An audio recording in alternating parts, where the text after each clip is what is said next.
الان دوستان آمدیم با یه دونه گردونه جدید. سریع شروع میکنم دیگه وقتتون نگیرم.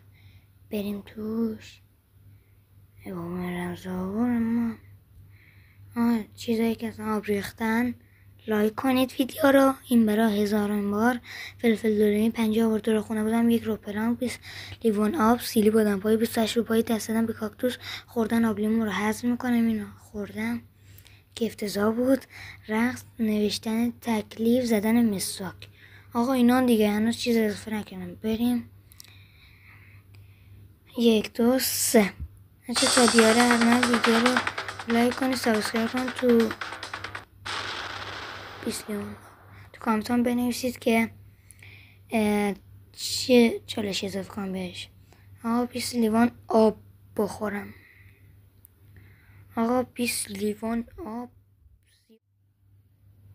آقا بفرمایید.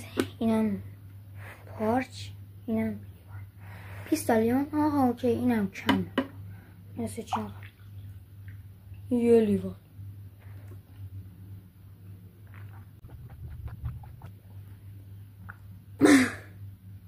افتضاح این که آقا 1 لیوان.